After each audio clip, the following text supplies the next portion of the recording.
don't look the other way. Pope Francis tells the world not to ignore Christians who are being persecuted, exiled, and killed. Normalizing abortion. A Maryland abortion clinic sells itself as upscale and trendy. Easter around the world. Christians celebrate the greatest truth of our faith, the resurrection. And a long-standing D.C. tradition. Today's White House Easter egg roll dates back to 1878. Those stories and more on EWTN News Nightly for Easter Monday, April 6th, 2015.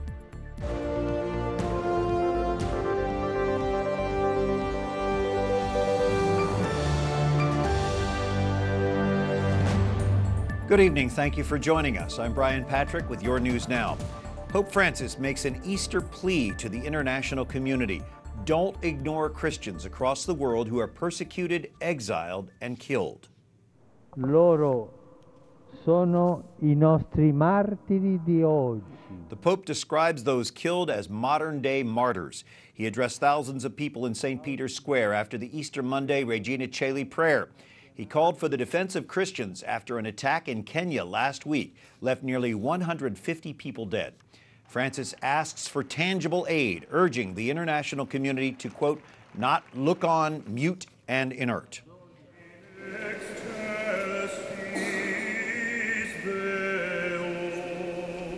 On Easter Sunday, Pope Francis celebrated Mass before an outdoor crowd in St. Peter's Square and prayed for peace.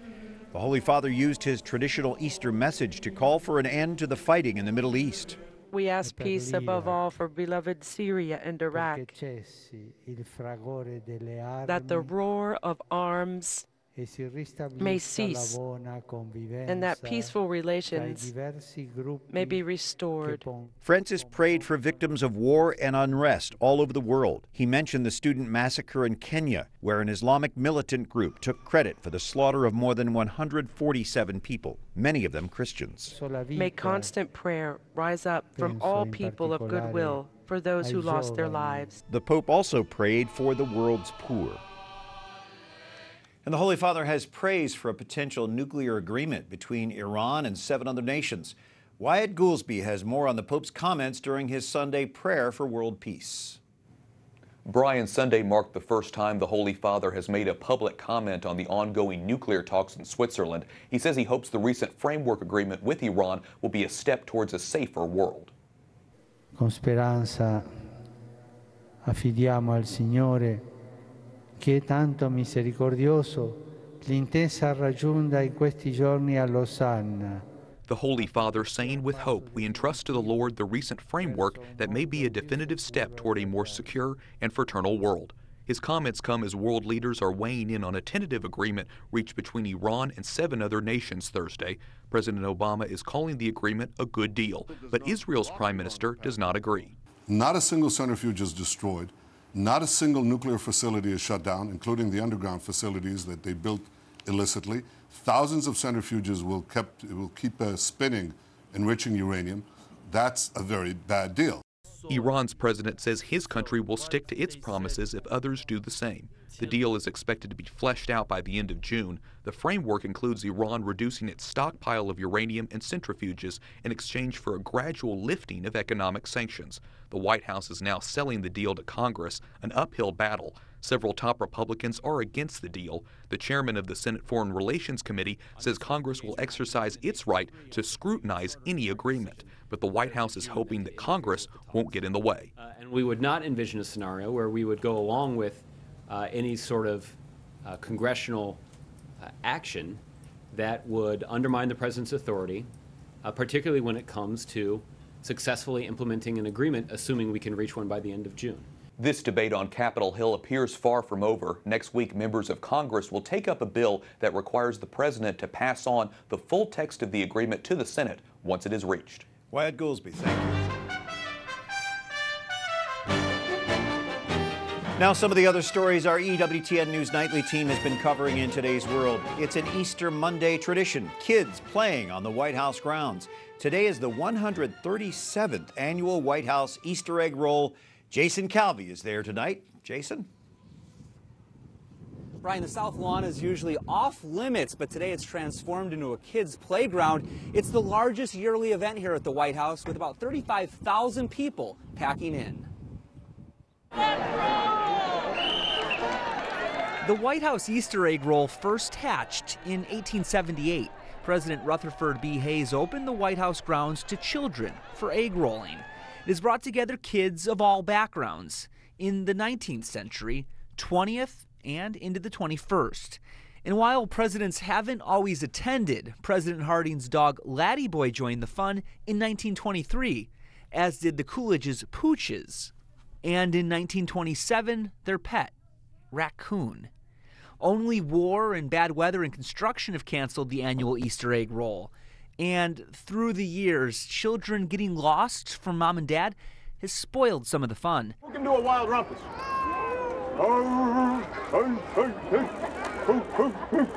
But today, smiles on a 70-degree day in Washington. Happy Easter! Today, the Obamas celebrated the 5th anniversary of Let's Move, First Lady Michelle Obama's campaign to encourage a healthy lifestyle. Happy birthday, let's move. And there was lots of movement for the kids at the White House today.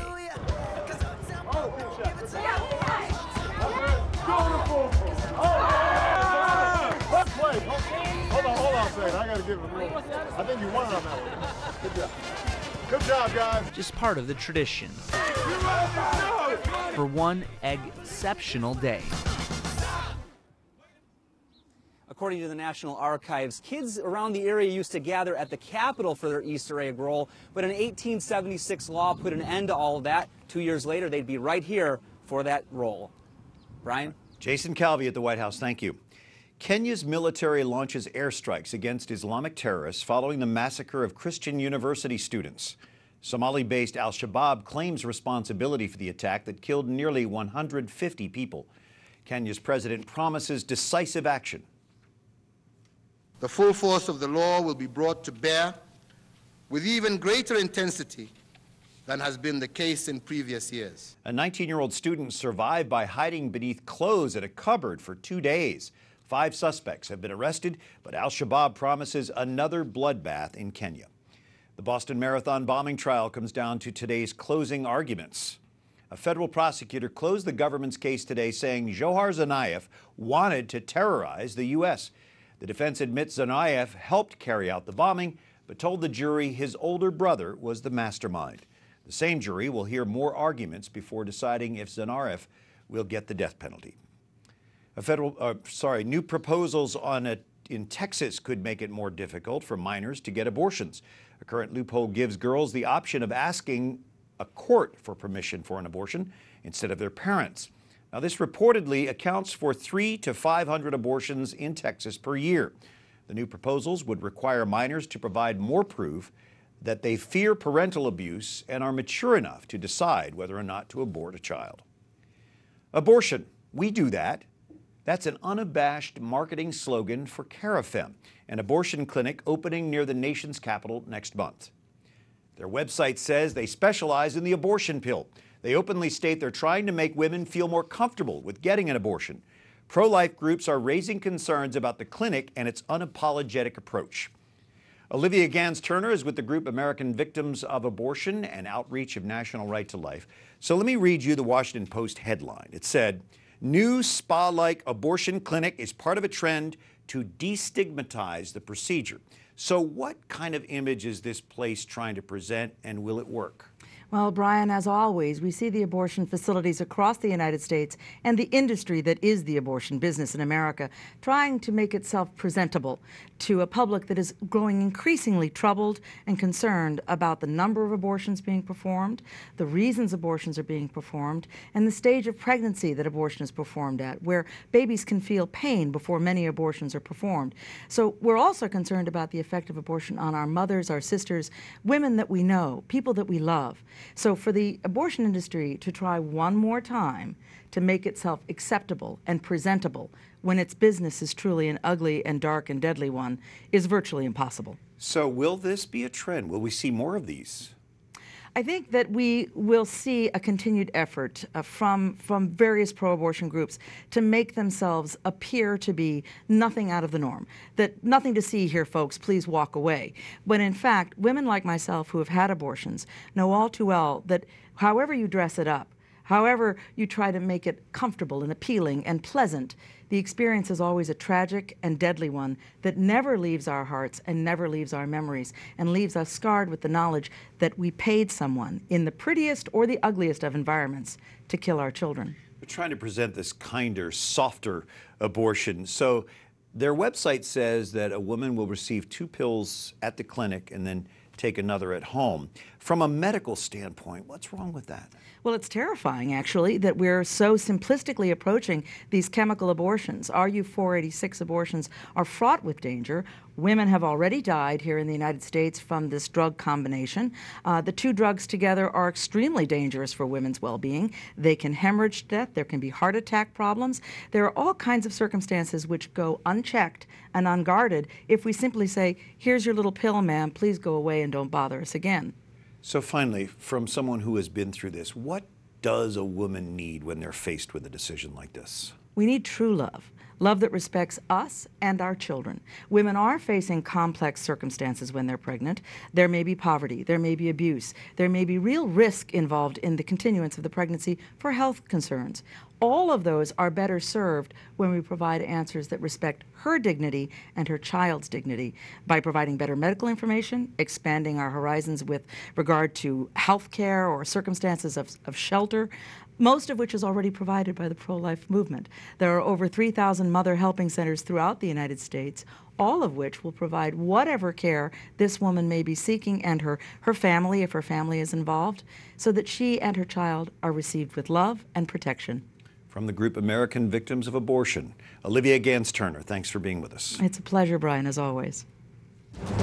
Coming up, Christians all over the globe celebrate the resurrection of Jesus with their own Easter traditions. And this Easter week, Catholics in Iraq are praying for a brighter future.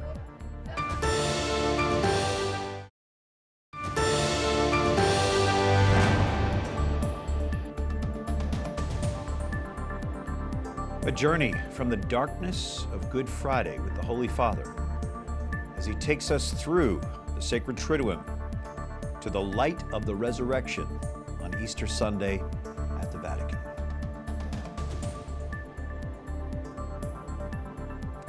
And all around the world, Christians joined in beautiful Easter celebrations.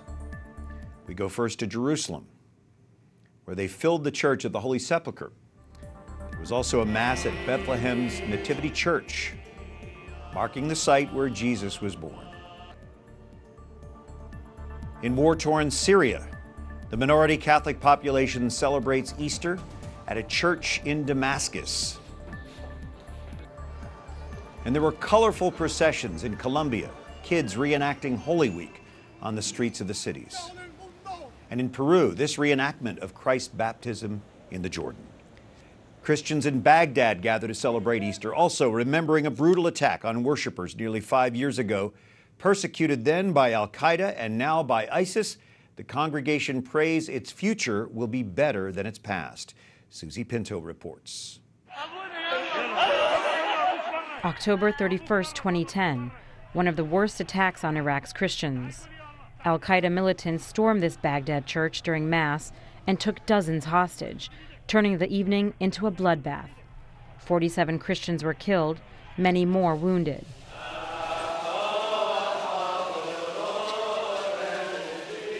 On this Easter, the scene was very different at Our Lady of Salvation, packed with worshipers young and old. The church has been renovated, the victims remembered with their names engraved here. There isn't much celebration here, but it's not just about that horrific day. Iraq's Christian community has endured even worse days since. Christians have been persecuted. They've gone through so much tragedy and pain, the priest tells them. He asks them to not give up and to hold on to their faith. He also asks they pray for fellow Christians driven out of their homes in northern Iraq by ISIS last year. It's for families like the Maddies that they pray.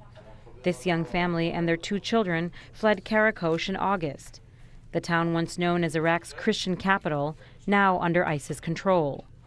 Maddie says they had a happy life, surrounded by friends and family. Then ISIS came and destroyed it all. They drove us away, he says, and took away all our memories. The family fled with nothing but the clothes on their backs. They found sanctuary here in Our Lady of Salvation, living in an abandoned building on the church grounds. 26-year-old Basma says this is the only place where she feels safe. Wherever we go, we are threatened. My family and I have nowhere else to go, she says. What do we do if they come for us here? What kind of a life is this? Death is better than this life.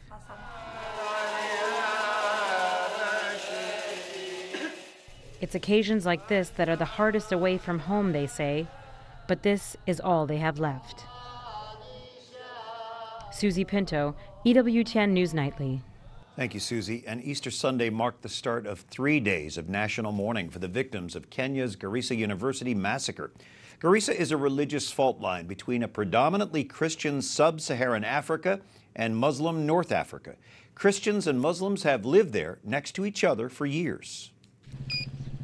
A security check at a church service in Garissa, northern Kenya, where even young girls are checked for explosive or hidden weapons.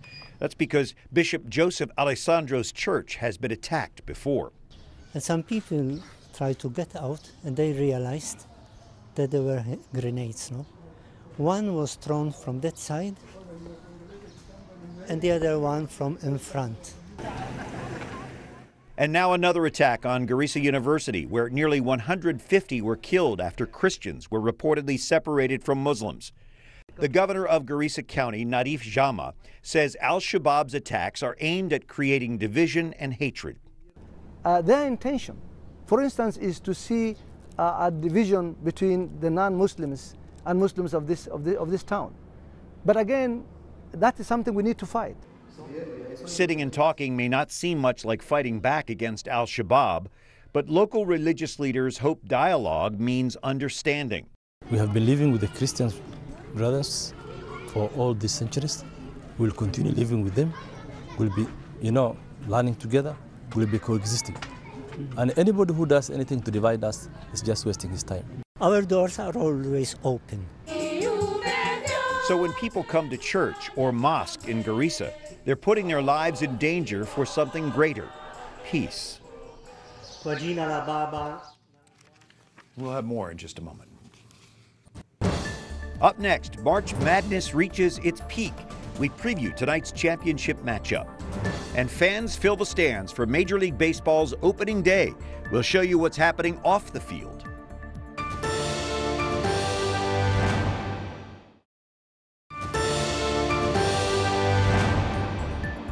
Lord, help us to live the virtue of generosity, to love without limits. An Easter prayer from the official Twitter feed of Pope Francis on this Easter Monday. Thanks for joining us. I'm Brian Patrick. Well, the long road to a championship title ends tonight. Duke meets Wisconsin in the Division I NCAA men's college basketball final at Indianapolis. Wisconsin is the underdog with just one title in 1941.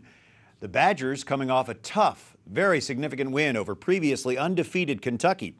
Duke, with 4 titles, blew out Michigan State Saturday.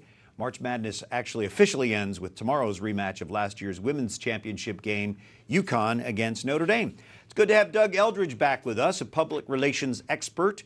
He represents a lot of pro athletes with DLE Agency. So coming off that big upset over Kentucky, how do you see Wisconsin positioned to take on the favorite Duke? I think they're in a fantastic position for a lot of reasons. Number one, it's a physical mismatch. You have to remember, Wisconsin's a big team, right? They went toe-to-toe with Kentucky from a height and physicality standpoint, but they have a real edge on Duke. The caveat and the potential drawback is maintaining that emotional high. They've had the bit in the teeth for a year when it comes to Kentucky, and that was a record-setting or record-breaking win that they had over the weekend. Can they maintain the intensity and focus as they carry it into the finals this evening? Do you think they will? Who do you like in the game? I'm going to go with Wisconsin. I like the mismatch. I do think it's going to be a battle of bigs, ultimately with Kaminsky and with Okafor down low. But I simply think that the physical mismatch, I think Wisconsin has too much power, too much physicality, and they're running on emotion. It's going to be up to Coach K and his staid style of leadership and court general guidance to bring his guys to the point where they need to be, where they can absolutely undercut the emotion, slow the tempo, and play their game. If Duke can do that, and history said they certainly can, he's on the verge of his 5th title, then they'll win. I was going to say, if anybody can do it, Coach K Coach can. K. So let's take a look at the women's matchup tomorrow night. Same 2 teams as last year. Do you see the same results? I think Wisconsin's going to come away with the win. I think everybody's coming to that conclusion.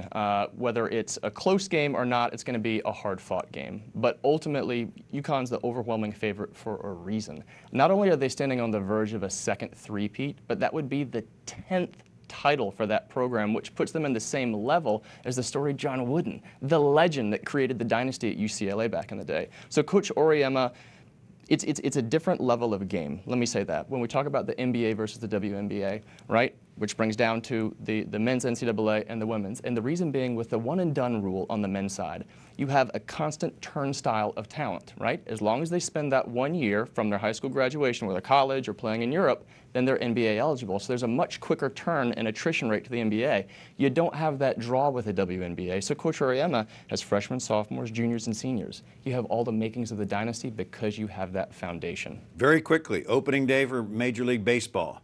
What team you watching?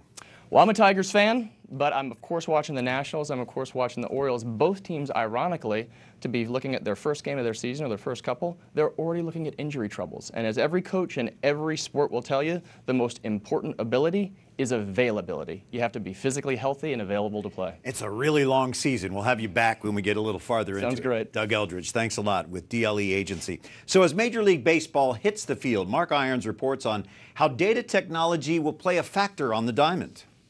It's opening day across the country and Major League Baseball teams are just starting their season, including the Washington Nationals, but fans are already thinking about a championship. We won't have much of a problem winning the division. World Series or bust. Not just fans, but teams have high hopes. And even though the first pitch will be thrown inside a stadium, the road to the World Series may start behind these brick walls. Our operation starts by collecting all the data that we can from every Major League Baseball game. That means analyzing over 700,000 pitches and 130,000 batted balls each year. Tech company Baseball Info Solutions sold that data to 21 Major League teams last year, all hungry for an advantage on the field. And it's not just simple stuff like whether there was a single. It's a lot of advanced things that we do.